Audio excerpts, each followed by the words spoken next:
All right, my friends, today I'm going to call day one of a new project. Got the idea for numbering these because of another channel that I will put a link to somewheres, north of 44 degrees or northern 44 degrees, something like that. He's got some good videos that he beat me to the punch. I had the idea of this series a few months ago, but we've been slow.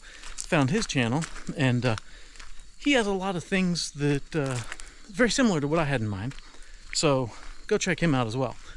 Anyway, today's day one of a new modular home. I'm calling it day one, but it's not really day one. Day one was about 2.5, 3 months ago, whenever we first started looking into what builder do we want, what dealer of that builder, what options, customizations, banking, loans, title work, surveys, that whole rigmarole of a total mess that is no fun. Well, picking your options was fun. All the title work and all that jazz was not fun. Anyway, I'll have a episode 0 that'll go into a little bit of backstory later. Today, I'm walking down to the gate to see if I can time it to meet the gentleman that is going to be the overall general contractor for this project. I've been working with the owner of the dealership, and I've been working with another salesman at the dealership, and everything's all ironed out. About a week and a half ago, put a deposit down so that they started building the house, and now he is coming out to look at the land, look at the roads. How does he get to our place? We're way down a gravel road. I mean, I got 5 miles of gravel before I see pavement, so they got to figure out how they're going to get an 80-foot long house back here. And I will tell you, this house is going to be 2,400 square foot. It's 80 foot long for the house. It's like 82 by the time you count the overhangs, and then it's 30 foot wide, which means it's about 32 foot wide or 33 foot wide, something like that, because they take the roof. We got to increase the roof pitch. By the time you lay the roof down, it sticks out a little bit. So essentially they're going to be hauling a very large box down the road, and he's coming out to survey the property, meet and greet, make sure we get everything set up, because here in about 4 days, that's when physical work starts. Today's a plan, talk, and just see how we need to get things done. My excavation guy that I've been using for over a decade here on the property, he comes next Thursday, and then we start tearing it up. Alrighty, just finished talking to Rick. He spent a couple hours with me. We took the 2 different routes into my place that do not have any bridges with weight limits on them, and got a couple options. Obviously a lot of driveway work to do, but for maintenance that's going to have to be done, obviously our driveway on the left side, if he wants to come in from the left, I'm going to have to do a lot of fill here, but that's where I think we're going to take all the fill from digging up the basement, fill that in, because I want to be able to go left out of my driveway anyway. Here's where the fun stuff happens, because I got a creek that comes through a culvert, and they're going to have 100 foot of truck and trailer.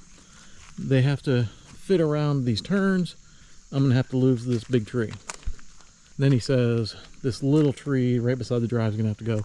I figured that one was going to have to go. This tree surprised me, so I'll talk to the neighbor and see if he has issue with me changing that. I don't believe he will. He doesn't even use this 3 or 4 acre triangle. It's on the wrong side of the road. He doesn't do anything with it. I'll have to clean up this culvert I've been throwing trees into, because water's been washing down there. So I've been, as I clean and cut down trees, I throw them in this culvert on the right, trying to slow down the water to keep erosion under control. Gonna have to pack all that down, take more dead trees, cut and throw in here, pack it down, then we can make this driveway really wide on the right side. And then he says, up by my chicken coop, between the chicken coop and the paddock fencing, I might have to move the fencing on the day that the house comes in. Depends on how far to the right we can get over here to make the house fit around that corner. If I can come further to the right, if I'm on the left, they have to turn, and then they might hit the corner, top corner of the chicken coop. But if I can have them further over, then they don't have to turn as sharp. So that's TBD. Now let's scooch up further on the driveway where the other trees are. So we get up to this point of the driveway. We are going to have to trim up. Some trees here are going to have to go. The cedar's going to have to go. The trees behind the cedar along the fence, he says, can stay, but we're going to have to widen the driveway a little bit, so that's why these got to go. But right here, there's a steep drop off. I got this old chicken coop. I have a couple of chickens in. I'm gonna have to move those because he wants to fill this. This is a steep drop. He wants to fill this in with fill, which I'm gonna have a lot of. So the driveway becomes a little bit wider here. They can bring the house in, instead of on the drive, bring the house in more here to go around that turn up there. They want to have the house, basically tire track, to go around that turn. And this hillside, like I said, that tree will have to go. Some of this needs cleaned up more. I'll have to basically take this, it comes out in steep drop, make this smoother, which is going to make maintenance a little harder, but I can't get, even the Ventrac has a little bit of a hard time with this mess. Clean up some of the trees up in here, just make this look better as part of my cleaning. Squirrely tree will go. Those two trees will go. This tree that's right beside, this one, he said, no question. This little tree has to go because this is right at the turn. Even if the house is scooched over, as they turn, it's 100 foot of house and truck that they're going to have more room here on this right hand side. The fence, way safe. So we'll just have the excavator guy just make this a nice smooth slope that I can mow with the Ventrac. And I'm pondering over just taking all these trees out, making this one smooth corner that I can just more easily mow. All the fill that we take out will be what goes in here to clean up this mess on the side to give them more room. We get around that corner and now we have, this is pretty much straight for a ways. I'm gonna have to limb up a bunch of branches because he said they need 16 foot of height for the folding roof, hinged roof he called it. I'll have to do a little cleaning of these branches up in here. A couple more trees on the right need to go. There's going to be a bunch of stuff that just hangs over the driveway. I don't want to scratch up the house, so I'll get the chainsaw out here and just go crazy straight up this left side. I'll just, everything the pole saw reaches will go. And I'll talk to this neighbor, different neighbor than down below, see if he minds if I thin out some of the trees on this left hand side as we walk up. Just take them out as opposed to leave them. Probably leave this tree that's right on the edge because I need roots. Starts to be a steep drop. I don't want my driveway to wear out because I have water but no support for erosion, so I don't want to take out all the trees. I want roots to help hold this dirt. Oh,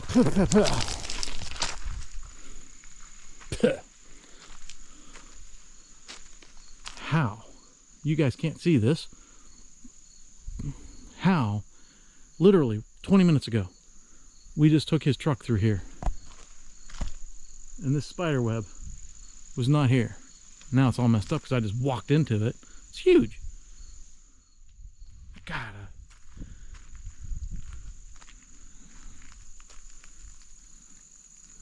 Spiders doing their things. So after that little distraction with the spider web that I just walked through, continuing up the drive, trees like this one that are fully on my side, got to decide what I want to do. I might just limb up some branches because, like I said, I want the root system to help support the dirt so it doesn't wash off. But there's some little trees. I might come in and clean out these little trees that are behind just to make it a little prettier, but also try and thin out some of this stuff because I want this to be clear. So Woody said this side driveway needs wider. The house is wider than the wheels. Obviously they can't put the wheels here because my fence is there. So they need the wheels to go over here. So I'll have to take this whole side that's a steep hill and kind of grade it back some, which means all these trees got to go. We've already taken out a bunch of trees, but they're trying to come back. Such is life. What worries me is this. These, is that a piece of the earth or just a little chunk of shelf rock? When the excavator starts digging, is that going to be 5 foot or 50 foot? That's what worries me. I don't know. Time will tell. Now, up here on the right hand side, this whole hillside needs flattened to go with the drive because they cannot make this swing, and the rear end of the trailer, the house, cannot hit all these trees over here. Now this tree that's on my side, that'll go.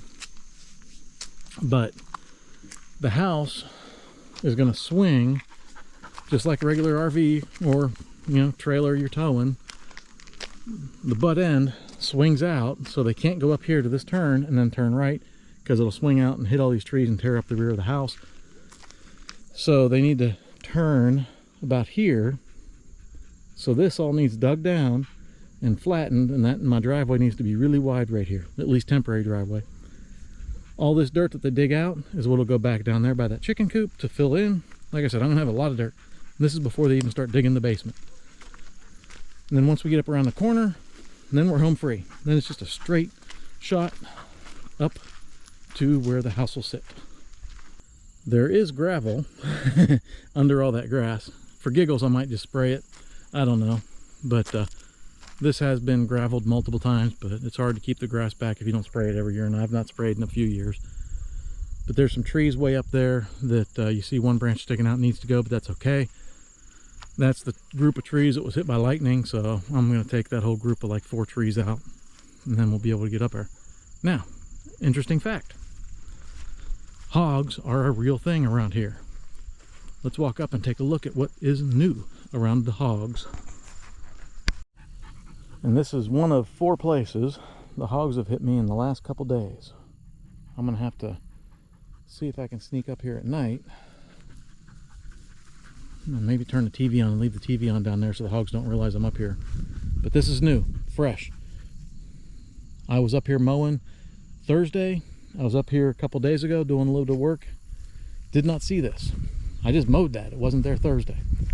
Like I said, that's one of 4 places, I believe. 3 or 4 that they got me. That's not big. That's, I don't know, 120, 130 foot long, maybe 25 foot wide. And then that right there is burn pile. That's not hogs.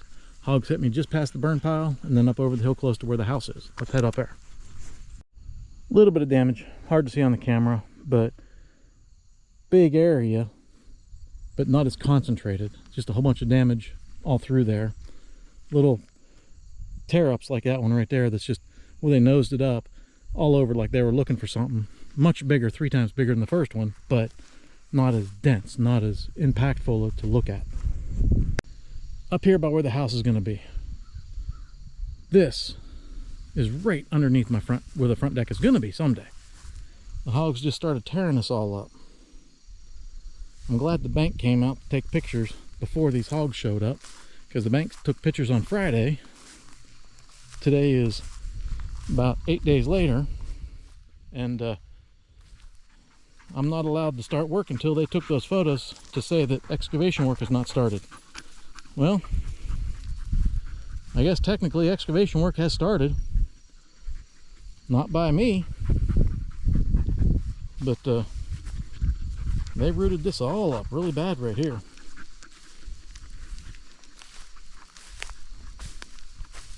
I guess people in the city don't know what hogs do. But I will tell you, this area just right here in front of where the house is going to be is probably half of my front yard back when I lived in the Dallas area. About how much damage is tore up here. You don't see all this in the city, but pros and cons of living out here in the country. You have to deal with the wild critters. So theoretically, excavation work starts Thursday. As of today, that's what he says. He'll be here Thursday, and I'm assuming probably won't be a lot of work done Thursday. I assume he'll be dropping equipment off, so maybe a full-fledged Friday start. I don't know. But he got delayed by a few days because of another job, but he'll theoretically be here Thursday, so we should be start digging, and I'll record that and get a video uploaded of what's going on. But him coming Thursday gives me a few days to work on getting some of these trees out of the driveway that we talked about on the walk up here, and then he can go and do his digging as need be. Idea is driveway work done first, so that as other work is being done, trucks going up and down the driveway work that was completed, the trucks can smush everything down as they go back and forth up and down the drive. So we'll see how everything goes.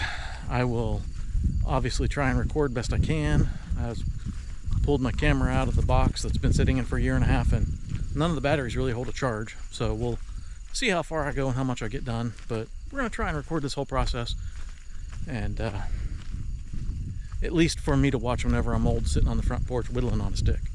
Catch y'all next time.